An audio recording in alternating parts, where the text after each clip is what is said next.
Hello दोस्तों, कैसे हैं आप सब। आई होप आप बहुत अच्छे होंगे और अपनी पढ़ाई में व्यस्त होंगे। जैसे कि अपन पढ़ रहे हैं कक्षा 9th की बुक से। कक्षा 9th की बुक से अपन ने पढ़ा फर्स्ट चैप्टर 1857 की क्रांति। फिर अपन ने उसके PYQ किए। फिर देन अपन ने पढ़ा राजस्थान के क्रांतिकारी। फिर उसके बाद में उनके भी अपन ने PYQ किए। अब अपन देखते हैं नेक्स्ट क्लास कक्षा 9th की बुक से राजस्थान के प्रमुख किसान आंदोलन। किसान आंदोलन के बाद में फिर अपन जैसे बीच बीच में हाफ हाफ चैप्टर करके देख के फिर अपन उसके PYQ करेंगे कि भाई किस कैसे क्वेश्चन पेपर में आए हुए हैं। तो अब देखिए, राजस्थान में ब्रिटिश सरकार के आधिपत्य की स्थापना के पश्चात यहाँ आर्थिक व सामाजिक परिस्थितियों में परिवर्तन आया। शासक अंग्रेजी संरक्षण के कारण स्वयं को सुरक्षित मानने लगे तथा अपनी किसान जनता के प्रति निरंकुश होने लगे। साथ ही अंग्रेजों की नीतियों के कारण कुटीर उद्योग धंधे बर्बाद होने लगे। भूमि पर आश्रित जनसंख्या का प्रतिशत बढ़ने लगा। इस प्रकार अब किसानों में असंतोष बढ़ता गया, जिसका परिणाम विभिन्न किसान आंदोलन के रूप में सामने आया। जो कि सबसे बड़ा किसान आंदोलन, पहला किसान आंदोलन माना जाता है, वो कौन सा माना जाता है? बिजोलिया किसान आंदोलन। ठीक है। बिजोलिया जो वर्तमान में भीलवाड़ा जिले में स्थित है, मेवाड़ राज्य का प्रथम श्रेणी का ठिकाना है। कौन सी श्रेणी का ठिकाना है? प्रथम श्रेणी का ठिकाना है। इस जागीर की भौगोलिक बनावट इस प्रकार थी कि वहाँ के किसान आंदोलन के समय बड़ी सुगमता से पड़ोसी सीमावर्ती राज्यों में पलायन कर सकते थे। यहाँ के अधिकांश लोगों का जीवन निर्वाह कृषि पर आधारित था। कृषकों में अधिकांश किस जाति के लोग थे? धाकड़ जाति के लोग थे। वे अपने परिश्रम और दक्षता के लिए प्रसिद्ध थे। जाति के रूप में वे संगठित थे तथा पंचायत व्यवस्था में उनकी दृढ़ निष्ठा थी। 1894 ईस्वी में राव गोविंद दास की मृत्यु के बाद बिजोलिया ठिकाने के जागीरदारों व किसानों के संबंधों में विभिन्न कारणों से कटुता आई, जिसका परिणाम था बिजोलिया किसान आंदोलन था।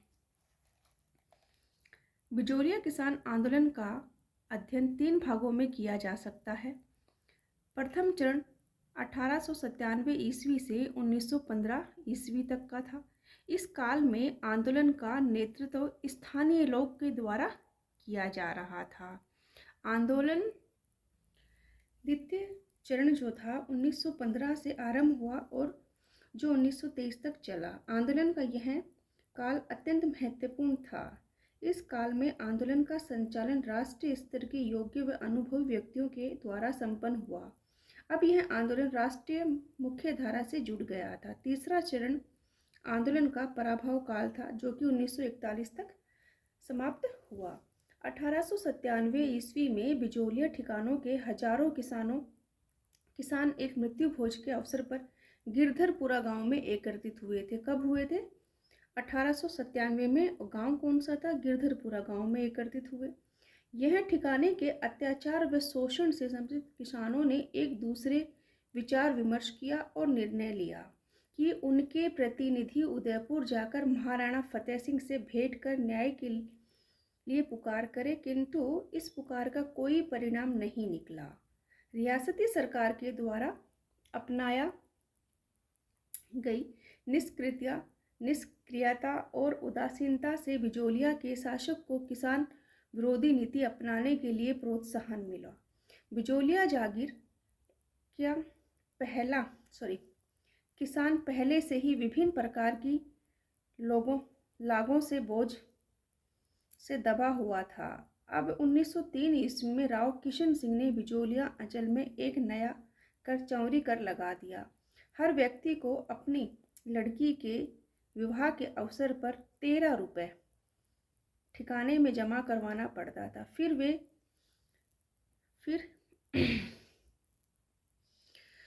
वर के लिए राव साहब के समक्ष उपस्थित होकर नतमस्तक आशीर्वाद प्राप्त करना आवश्यक था। यह अपमानजनक कर के लागू करने पर किसानों में रोष व्याप्त होना स्वाभाविक था। किसानों ने इसका मुख्य विरोध किया। उन्होंने 2 वर्ष तक अपनी कन्याओं का विवाह ही नहीं किया। इसके बाद राव ने कुछ नाममात्र रियायतें दी, किंतु संतुष्ट होने के बजाय किसानों में अपनी शक्ति का एहसास हुआ और शक्ति का एहसास अवश्य हुआ। उनको मतलब अपनी शक्ति का एहसास हुआ। फिर नेक्स्ट देखिए, 1906 में राव किशन सिंह निसंतान देहांत हो गया। उनके स्थान पर उनका निकट का संबंधी पृथ्वी सिंह बिजोलिया का स्वामी बना।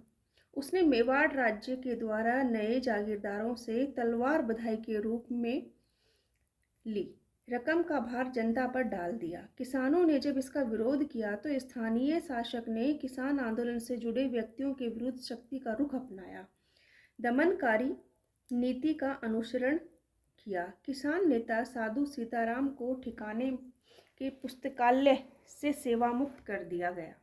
अन्य किसान नेताओं को जेल में डाल दिया। 1914 में राव पृथ्वी सिंह का देहांत हो गया और उनका पुत्र केसरी सिंह अल्पवयस्क था, इसीलिए जागीर प्रशासन को कोर्ट ऑफ वार्ड्स के नियंत्रण में चला गया। किंतु किसानों को फिर भी कोई खास फायदा नहीं हुआ। उनके हालात जस से तस थे। इन हालात में इस प्रकार इस आंदोलन का प्रथम चरण पूरा होता है। इस आंदोलन का दूसरा चरण आरंभ होता है जब 1916 में विजय सिंह पथिक, जिनका वास्तविक नाम क्या था, भूप सिंह था, इस आंदोलन से जुड़ते हैं।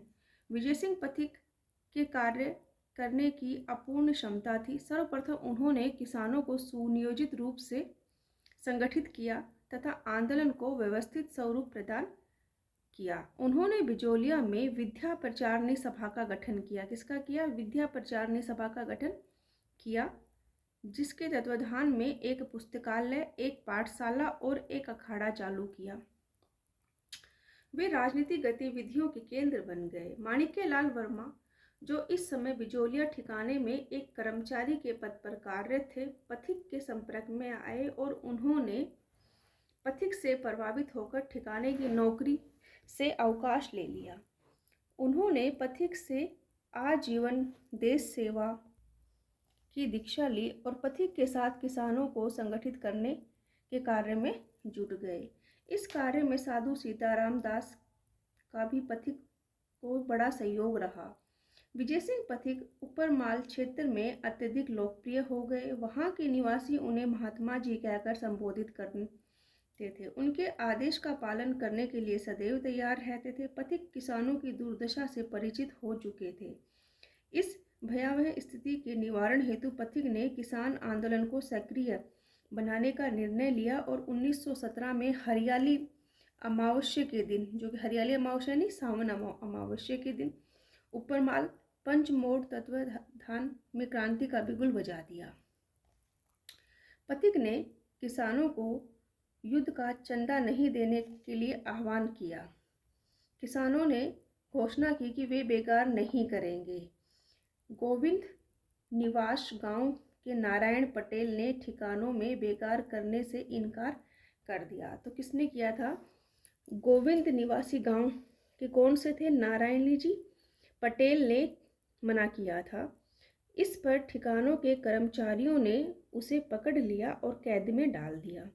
इसकी सूचना मिलने पर किसान पंचायत के आदेश अनुसार किसानों के जत्थे बिजोलिया पहुंचने लगे। ठिकानों के प्रशासक भयभीत हो गए और उन्होंने नारायण जी पटेल को जेल से मुक्त कर दिया। किसानों की यह प्रथम विजय थी। पथिक ने बिजोलिया किसान आंदोलन को राष्ट्रीय स्तर पर लाने व सहयोग दिलवाने के उद्देश्य से प्रताप समाचार पत्र के संपादक थे गणेश शंकर विद्यार्थी से संपर्क किया। उन्होंने अपने पत्र प्रताप में बिजोलिया आंदोलन संबंधी समाचार देने के लिए एक स्थायी स्तंभ ही खोल दिया। इस प्रचार के फलस्वरूप देशवासियों का बिजोलिया किसान आंदोलन की ओर ध्यान आकर्षित हुआ। महात्मा गांधी ने बिजोलिया किसान आंदोलन संबंधी जानकारी प्राप्त करने के उद्देश्य से पथिक को मुंबई आमंत्रित किया था। पथिक ने बिजोलिया के किसान किए जा रहे अत्याचारों को विवरण गांधी जी के समक्ष प्रस्तुत किया, जिससे गांधी जी प्रभावित हुए और गांधी जी ने अपने निजी सचिव, कौन थे? महादेव देसाई को ऊपरमाल के किसानों की स्थिति की जांच करने के लिए बिजोलिया भेजा। गांधी जी ने इस आशय का एक पत्र महाराणा को भी लिखा। गांधी जी ने बिजोलिया किसान आंदोलन के प्रति नैतिक समर्थन दिया। आरंभ में ब्रिटिश सरकार बिजोलिया के आंदोलनकारियों किसानों को रियासतें देने में पक्ष में नहीं थी। सने सने स्थिति परिवर्तन आने लगा।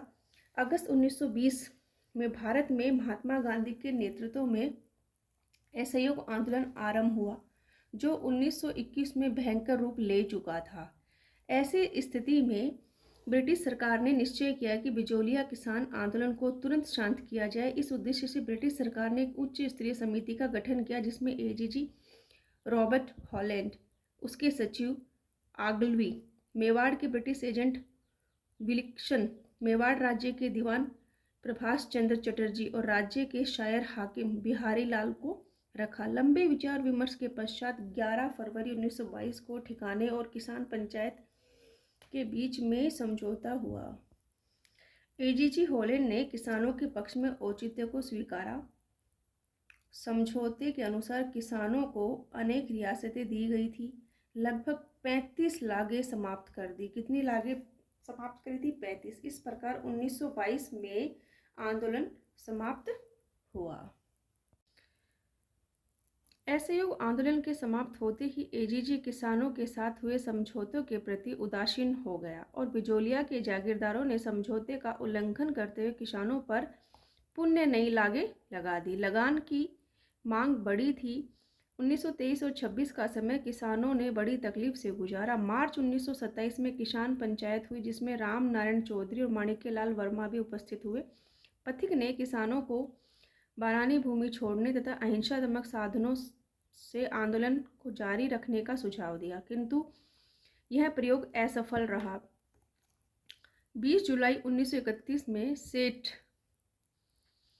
जमनालाल बजाज ने उदयपुर के महाराणा तथा सुखदेव प्रसाद से व्यापक विचार विमर्श किया, जिसके फलस्वरूप समझौता हो गया, बल्कि उदयपुर में इसका पालन नहीं किया।